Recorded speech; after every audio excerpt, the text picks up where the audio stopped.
Welcome back to the channel. In today's video, we are delving through my tiered quarterback, running back, wide receiver, and tight end rankings for Week 16. Please keep in mind that players who played on Thursday night are not going to be included in these rankings. And so without further ado, getting into the elite tier of quarterbacks, I have Hurts, Allen, and Brissett. You know, with Jalen Hurts, the offense looked great last week. He had 3 passing touchdowns before getting benched because they just didn't need to have him in anymore. Now, that was against the Raiders, but he's playing against the Commanders. Their defense is hardly any better. So I think he's going to have a pretty big week this week. In the next tier, I have Herbert, Love, Goff, and Bo Nix. You know, with Jordan Love, this is a must-win game against Chicago. He threw 3 passing touchdowns the past time in which they played them, and while he didn't play particularly great against Denver, it is Denver's defense this past week. Fortunately for him, Chicago's defense is not Denver's defense. In the next tier, I have 9, Lamar, Bryce, Caleb, Stroud, May, and Burrow. With J.J. McCarthy, he's had 3 total touchdowns in back-to-back weeks and gets a generous Giants defense this week. I think he's going to have a pretty good day. With Bryce Young, last year against Tampa Bay, he went off against them. It's a plus matchup on paper. I think the offense in general has a pretty good day. In the next tier, I have Baker and Shuck. You know, with Tyler Shuck, he's had multiple touchdowns in 2 of the past 3 weeks and gets a favorable matchup with the Jets here. I think he has a pretty solid day for us in fantasy. In the next tier, I have Dak, Purdy, Rodgers, and Dart.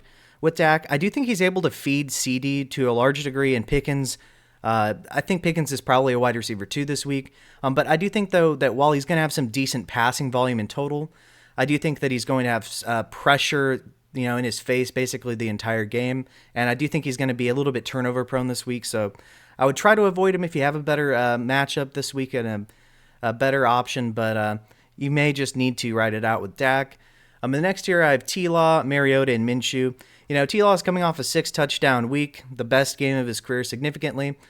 I just don't think he's going to do that again versus Denver. Jordan Love, after, you know, being hot 2 weeks in a row, including against Chicago, did not fare as well against Denver, and I think the offense there is a little bit better than Jacksonville's, so I think that he's a very risky option this week. In the next tier, I have Cousins, Ewers, and Rivers. You know, with Quinn Ewers, I'm not really sure what to expect from him. It's a theoretically favorable matchup against Cincinnati. They have been a little bit more stingy than they were when they were one of the worst defenses we've ever seen earlier on in the year. But I'd be very wary of starting most players from Miami for this reason. In the final tier, I have Ward, Sanders, Smith, and Cook. You know, with Cam Ward, sure, you know, the Chiefs' offense isn't going to be what it was, so he may not need to be counted on to be consistently throwing the ball, but at the same time, Kansas City's defense is absolutely nasty. I personally want nothing to do with that, and I would probably rather start just about any other quarterback than Cam Ward against Kansas City in what should be a very tough matchup for him.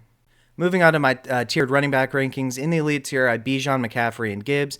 You know, with Jahmyr Gibbs, every other week he seems to drop 30+. This is the week where he's supposed to drop 30+ if that trend continues. Being serious, though, it's a must-win game for Detroit. I think he's going to see a lot of usage in both the ground and through the air, and I think he's a solid bet this week to have a very big game, but I'm not sure about 30 necessarily. In the next tier, I have Hendo, Barkley, Achane, Irving, Brown, Taylor, and James Cook. You know, with Achane, it'll be interesting to see if his usage changes at all with Tua out. I do think that he should see a good bit of passing work as Quinn Ewers' check-down option.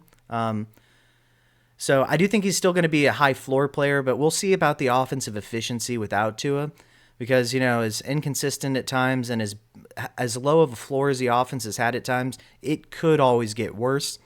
In the next year, I have Jacobs and Javonte. You know, with Jacobs, he has not practiced yet, and there's a chance he misses this game. If he plays, I think he's a top 12 option.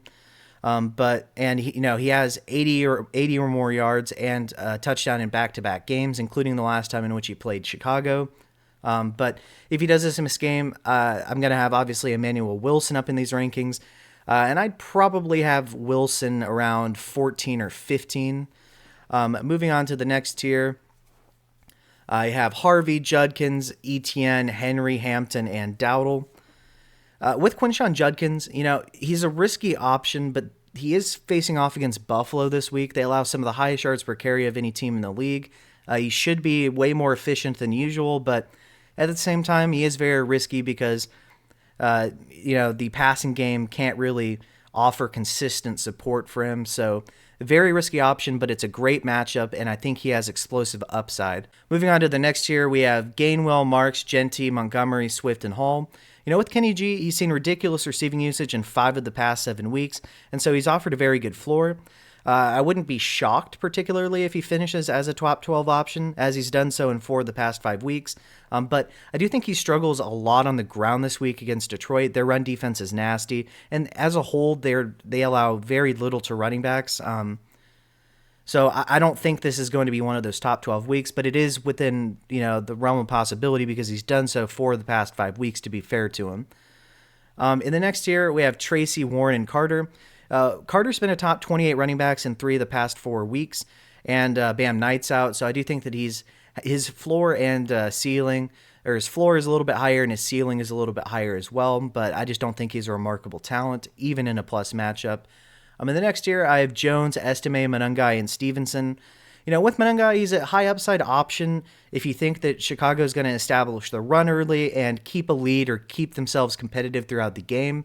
That's Ben Johnson tries to stay with the run, but if they're not winning and consistently being able to move the chains, it's hard to trust the volume to be on the higher end of the spectrum any given week. And he's a little bit risky in being, a solid bet to have a good floor due to getting at least 10 carries generally, but without the touchdown, those can be pretty low floor weeks.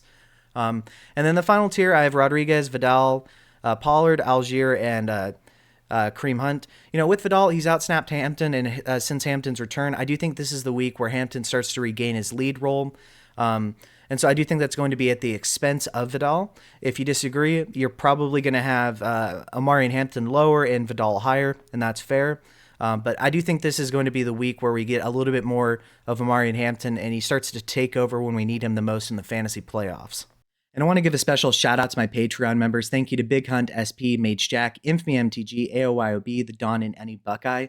Thank you guys. I'm doing this full time now, and without your support, this would not be possible. If you'd like to become a member, I'm going to leave a link in both the comment section and description of this video.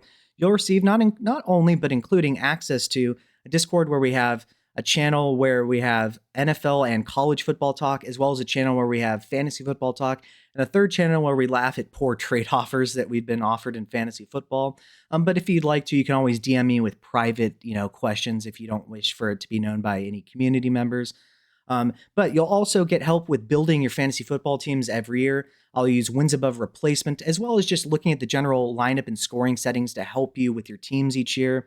I'll help you with trades that are advantageous based on those factors as well. You'll be part of a fun and growing active community. You'll not only receive access to videos early guaranteed, but you'll also have the ability to ask for personal videos that you and only you can view.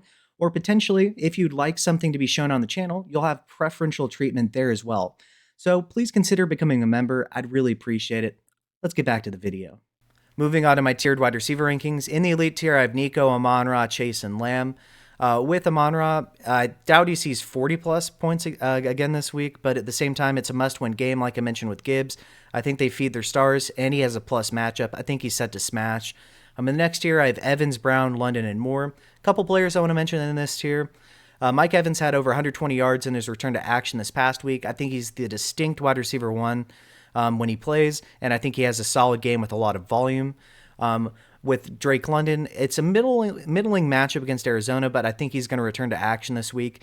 Now, I don't think the ceiling is what it was with Penix, but I do think that he still has a pretty high ceiling with Kirk Cousins. We've seen him cook at times in the past. And DJ Moore.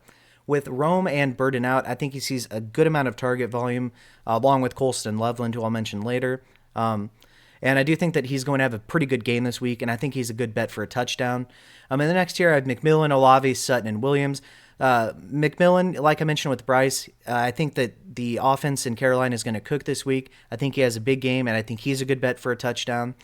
In the next tier, I have Smith, McConkey, Metcalf, and Higgins. With McConkey, he's seen a couple of floor games recently, but this is a plus matchup against Dallas. I think he's a good bet for a touchdown, and there is a chance that Dallas is able to keep up, forcing a lot of passing and scoring in general to be done by the Chargers. But regardless, it's a plus matchup, and I don't think we see a floor week from McConkey again this week. In the next tier, I have Wilson, Pickens, Wandale, Flowers, Jennings, Myers, and Watson. With Michael Wilson, MHJ is going to be back reportedly, and so I think his ceiling and floor take a bit of a hit, but I do think there's enough volume going around with, the 45 to 50 passes Brissett seems to throw every week to feed three main targets in MHJ, McBride, and Wilson. So I don't think he has one of these top 5 weeks again, but I still think that he's a solid wide receiver too. And then I want to mention Christian Watson. He went off against Chicago, scoring multiple touchdowns the last time in which they played. I don't know if that's going to happen, but he's one of these really high ceiling but really low floor receivers. But I do think that he's a solid high upside option this week. And next here, I have Pearsall, McLaurin, Coker, Godwin, MHJ, and Shakir. With Coker, he's had 60 or more yards and a touchdown in back-to-back weeks. I think this is a big boom game from Carolina. And I do think he's a solid high upside wide receiver 3 this week. In the next year, I have Ibuka, Reed, and Waddle. With Jalen Waddle, like I'm going to mention with most of these guys from Miami, I feel pretty confident with Achane. But I'd be quite wary of playing the skill position players besides Achane for the Dolphins just until we know what Quinn Ewers is going to look like. Plus, it's not a good matchup for him against Cincinnati. And in the final tier, I have BTJ, Allen, Addison, and Worthy. With Addison, he's a risky option, but he seems to have a much better connection with 9 than Jay Jettas does at the current moment in time. So I do think that he's a really high upside ceiling play this week, but we just haven't seen one of these big boom games from him in a minute. Moving on to my tiered tight end rankings. In the elite tier, I have McBride and Kittle. With McBride, he's the easy tight end 1. He's scoring touchdowns at will now that Kyler's not holding him back. So even in a bad matchup, easy tight end 1. In the next tier, I have Bowers and Goddard. With Goddard, he has seen 7 or more targets and 70 yards in back-to-back weeks. That's a really nice bit of usage for him the past couple of weeks. I think he's a good bet to score a touchdown this week against Washington, and I do think he's one of the better plays this week.